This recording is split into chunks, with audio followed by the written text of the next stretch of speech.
On parle souvent de la puissance militaire, économique ou diplomatique d'un pays. Mais aujourd'hui, Vladimir Poutine s'est exprimé sur un autre sujet qu'il considère manifestement comme stratégique, la langue. Pourquoi le Kremlin accorde-t-il autant d'importance aux Russes? Que révélant les mesures annoncées aujourd'hui sur la vision de la Russie pour les années à venir? Et pourquoi ce débat pourrait-il intéresser bien au-delà des frontières russes? Dans cette intervention, Poutine détaille plusieurs changements qui toucheront l'école, l'université, la culture et la transmission de l'identité nationale. À la fin de cette vidéo, nous analyserons ce que ces annonces signifient réellement et les conséquences qu'elles pourraient avoir à long terme. Et vous, pensez-vous qu'un pays doit protéger et renforcer sa langue nationale face à la mondialisation? Dites-le moi dans les commentaires. Écoutons maintenant les... Les amis, c'est toujours un grand plaisir de vous avoir sur notre plateforme d'échange. Merci, je suis là pour vous dire merci. Merci d'être venu, merci d'être là.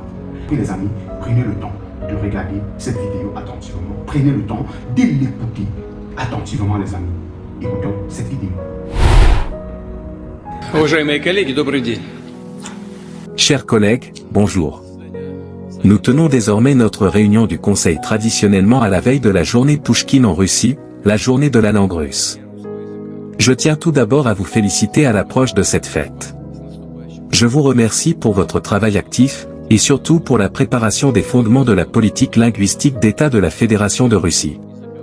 Pour la première fois dans notre pays, un document de planification stratégique a vu le jour, définissant les priorités et les grandes orientations dans le domaine de la préservation, du développement et du soutien de la langue russe, ainsi que des langues de nos républiques et des autres langues des peuples de Russie. Le plan d'action pour la mise en œuvre de ces fondements a été approuvé. Je demande au gouvernement d'en assurer le financement et, bien sûr, l'exécution. Je considère également comme important de conférer au rapport sur la mise en œuvre de la politique linguistique le statut de rapport d'État. Cela a son importance, il devra être présenté chaque année. Chers collègues, à l'automne prochain, le 8 septembre, jour de la naissance de notre merveilleux poète Rassoul Ganzatov, nous célébrerons pour la première fois la journée des langues des peuples de la Fédération de Russie. Il est symbolique que cette initiative démarre durant l'année de l'unité des peuples de Russie. Il n'est pas moins important de lancer cette année la préparation de l'édition de la collection de livres intitulée « Bibliothèque des chefs d'œuvre littéraires des peuples de Russie ». Elle inclura des traductions en russe des meilleures œuvres de nos cultures nationales, de nos littératures nationales, et les rendra accessibles au plus large public. La création de cette collection de livres est l'une des instructions concernant le soutien à la langue russe et aux langues des peuples de la Fédération de Russie que j'ai donné le 3 février dernier.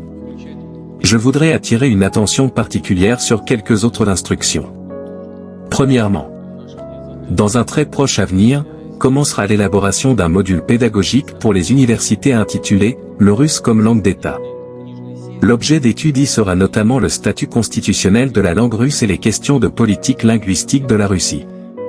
Il serait logique qu'à terme, cette discipline intègre ce qu'on appelle le noyau unique de l'enseignement supérieur.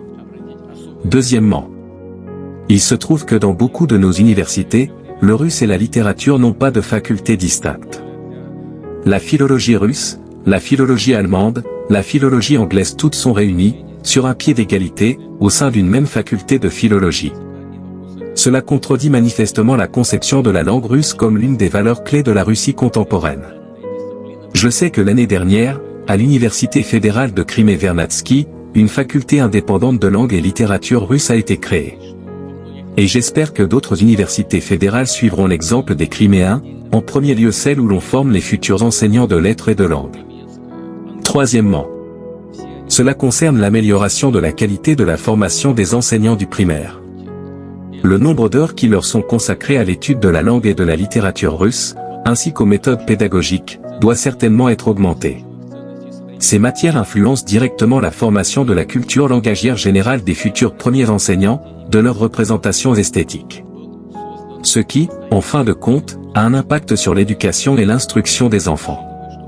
Car le niveau de maîtrise de la langue russe, une expression correcte, la capacité à lire et à comprendre un texte garantissent en grande partie la bonne réussite scolaire de l'élève dans toutes les autres matières. Et ce n'est pas un hasard si l'objectif d'améliorer le système d'études de la langue et de la littérature russe dans les établissements d'enseignement est considéré comme une priorité de la politique linguistique d'État. L'une des solutions à cet objectif a été la préparation de manuels scolaires uniques d'État pour la langue et la littérature russe dans le système d'enseignement secondaire. Et je demande qu'on me dise aujourd'hui comment ce travail avance. Je rappelle que tout le matériel de contrôle, travaux de vérification, examen, doit être synchronisé avec le contenu de ces manuels.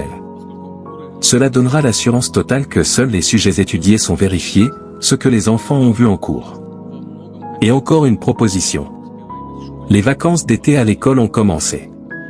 Ces dernières années, de plus en plus de camps de vacances pour enfants organisent des sessions thématiques géographiques, historico-culturelles.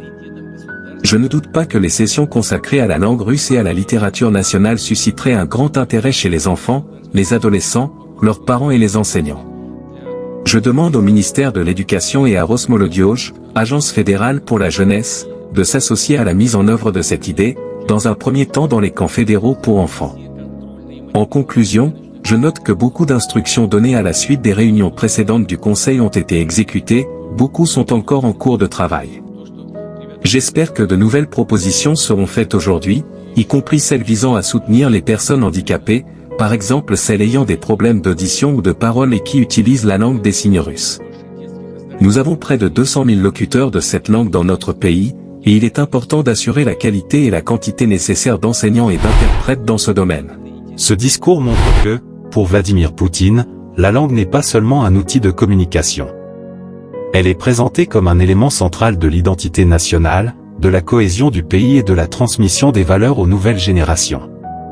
Au-delà des annonces concrètes sur les écoles, les universités ou les manuels scolaires, le message du Kremlin semble clair: dans un monde marqué par la mondialisation, les tensions géopolitiques et l'influence croissante des réseaux sociaux, la Russie entend renforcer ce qu'elle considère comme les fondements de sa souveraineté culturelle. Cette stratégie soulève toutefois plusieurs questions. Certains y verront une démarche légitime visant à préserver une langue et un patrimoine culturel. D'autres considéreront qu'un tel renforcement du rôle de l'État dans la politique linguistique peut susciter des interrogations sur la diversité culturelle et la place des autres influences dans la société. Une chose est sûre, ce discours montre que la bataille des idées, de la culture et de l'éducation occupe désormais une place importante dans les priorités affichées par le pouvoir russe. Et ces effets pourraient se faire sentir bien au-delà du système scolaire. Mais vous, quel est votre point de vue?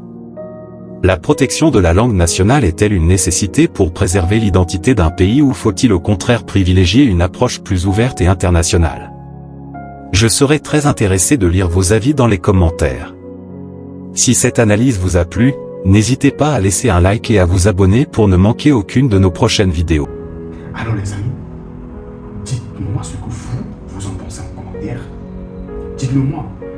Je serai ravi de lire vos commentaires. Partagez.